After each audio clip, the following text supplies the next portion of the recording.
बिस्मिल्लाहिर्रहमानिर्रहीम। अस्सलाम वालेकुम। कमर मेकन एक नई वीडियो के साथ आपसे मुखातिब हूँ।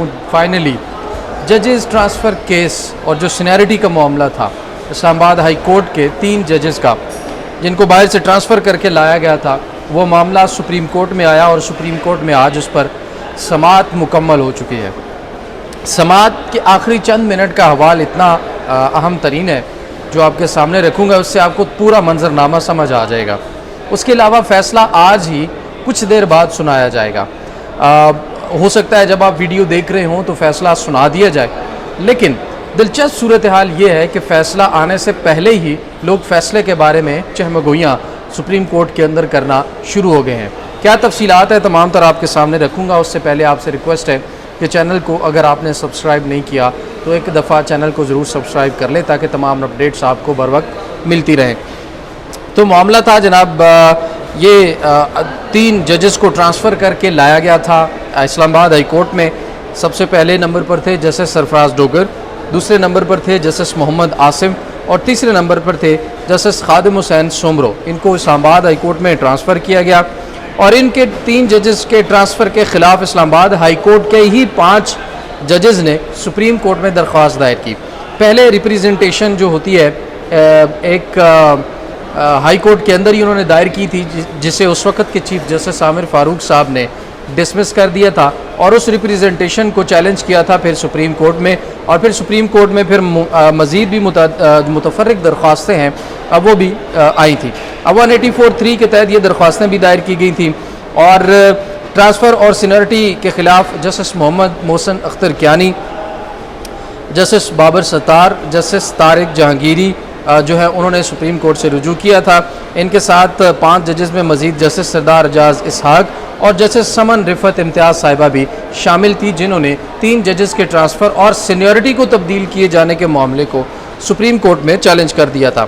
इसमें जो जजेस ट्रांसफ़र और सीनियरिटी केस था, इसके ख़िलाफ़ इमरान खान और कराची बार एसोसिएशन ने भी जो दरख्वास्तें थी वो दायर की थी, जिनके ऊपर तमाम तर दलाइल के बाद अब ये जो समाअत है वो मुकम्मल होगी और फ़ैसला कुछ ही देर में सुनाया जाएगा। लेकिन इसमें बड़ी दिलचस्प सूरत हाल ये है, वो ये कि अटॉर्नी जनरल जो हैं उन्होंने भी आज कंक्लूडिंग अपने रिमार्क्स दिए, जिसे हम जवाबुल जवाब कह सकते हैं। थोड़ा सा आपके सामने वो रख देता हूँ और उसके बाद फिर आगे चलते हैं। इमरान खान के वकील थे इदरीस अशरफ साहब, उन्होंने कहा कि अदालत आइन के आर्टिकल की हमांगी तशरीह करे। वकील जो पैटर्न इन चीफ थे तहरीक इंसाफ इमरान खान साहब के, उन्होंने कहा कि आर्टिकल 200 और आर्टिकल 175 में टकराव है, यानी कि जजेस को नया लगाना और जजेस का ट्रांसफ़र, इन दोनों के अंदर टकराव है, क्लैरिटी नहीं है इस वक्त। और ये बात बिल्कुल ठीक है कि वाज़े तौर पर लिखा हुआ ही नहीं हुआ कि ट्रांसफ़र जो है वो आर्जी होगा या मुस्तकिल होगा। अब उसको जो पहले इस आर्टिकल 200 की सेंस थी वो यही थी कि आर्जी तौर पर ही ट्रांसफ़र मुमकिन है, परमानेंट ट्रांसफ़र नहीं हो सकता। लेकिन हुकूमत इस बात का फ़ायदा उठा रही है कि उसमें चूँकि आर्जी का लफ्ज़ शामिल नहीं है, तो इसलिए फिर उससे ये फ़ायदा उठाया जा रहा है कि उनको परमानेंट ही लगा कर सीनियरिटी का मुकम्मल जो तरीक़ाकार है या पूरा जो एक स्ट्रक्चर है वो तब्दील कर दिया गया। मोहम्मद अली मदर साहब ने कहा कि जुडिशल कमीशन के पास तबादला का कोई इख्तियार नहीं। ज़ाहिर है जुडिशल कमीशन नए जजेस को लगा सकता है, तबादला नहीं कर सकता। उसके बाद इदरीस अशरफ साहब ने कहा कि खाली जज की सीट पर मुस्तकिल तबादला नहीं हो सकता। अटॉर्नी जनरल ने भी कहा कि इस्लामाबाद हाई कोर्ट में सीनियरिटी नंबर 3 के जज की इनरोलमेंट इस्लामाबाद बार काउंसिल की है, जिस पर जस्टिस अफ़गान ने कहा, नईम अख्तर अफ़गान ने, कि क्या माजी किसी जज का आर्टिकल 200 के तहत तबादला हुआ है, जिस पर अटॉर्नी जनरल ने बताया कि जी आज तक आर्टिकल 200 के तहत माजी में किसी जज का तबादला हुआ ही नहीं है। एक 1 सिस्टम था 1970 से पहले, वो एक अलग मामला था। तमाम हाई कोर्ट्स को ख़त्म करके 1 सिस्टम बना दिया गया था, एक 1 यूनिट बना दिया गया था और फिर 1970 के बाद उस 1 यूनिट को ख़त्म करके जजेस को वापस भेज दिया गया था अपने अपने सूबों में। तो उस वक़्त तो ये था कि तमाम जजेस को लाया गया था और वापस भेजा गया था, तो उसमें कोई सीनियरिटी का मामला ही नहीं था। जैसे जजेस आए थे उनकी सीनियरिटी बरकरार थी, जैसे वापस गए उनकी सीनियरिटी वहीं से शुरू हुई, वो अपने साथ कैरी कर रहे थे। लेकिन आर्टिकल 200 के तहत आज तक किसी किस्म की कोई तब्दीली, कोई तबादला या ट्रांसफ़र हुआ ही नहीं है। जिस पर अटॉर्नी जनरल ने मज़ीद कहा कि एक इल्ज़ाम ये लगाया जा रहा है कि सदर और वज़ीर आज़म का जो किरदार है उसके ऊपर सवालात है। तो उन्होंने कहा कि उनका किरदार बिल्कुल महदूद है और जजेस ट्रांसफ़र के अमल में चीफ जस्टिस साहबान भी तमाम शामिल थे। जजेस ट्रांसफ़र के अमल में बदनीयती मंसूब करना जो है वो नहीं की जा सकती। ये गलत तासुर है कि बदनीयती के तौर पर किया गया, जबकि आवाम खुद समझ सकती है कि क्या इन 3 जजेस को इस्लामाबाद हाई कोर्ट में लाए जाने के पीछे बदनीयती शामिल है या नहीं है। मुझे कमेंट सेक्शन में ज़रूर बताइएगा कि क्या इसमें हुकूमत की बदनीयती है या नहीं है। अटॉर्नी जनरल क्या जो कह रहे हैं क्या उससे अवाम भी इत्तफाक करती है या नहीं करती है। आइन और कानून का मजाक बनाया जा रहा है अपनी मर्ज़ी के मुताबिक।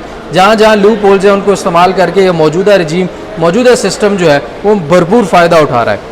उसके बाद जजेस ट्रांसफ़र का एक पूरा तरीका आर्टिकल 200 में दिया गया है। मोहम्मद अली मज़हर साहब का कहना था, जिस पर अटॉर्नी जनरल ने कहा कि वज़ीर-ए-आज़म की एडवांस और बिजनेस रूल्स के ख़िलाफ़ कोई सदा नहीं की गई है। कभी नहीं कहा तबादला पर आए जजेस डेपुटेशन पर हैं। वकील मुनीर मलिक ने कहा कि ये बड़े ज़बरदस्त आखिरी कंक्लूडिंग रिमार्क्स हैं जिनके ऊपर आखिर आज फैसला होना है। उसके बाद उन्होंने कहा कि मोहम्मद अली मज़हर साहब ने कि जजेस को डेपुटेशन कैसे कहा जा सकता है। तो ये डेपुटेशन तो नहीं है, ये तो पूरा तबादला कर दिया गया और कहा जा रहा है कि ये मुस्तकिल तौर पर यहीं पर रहेंगे।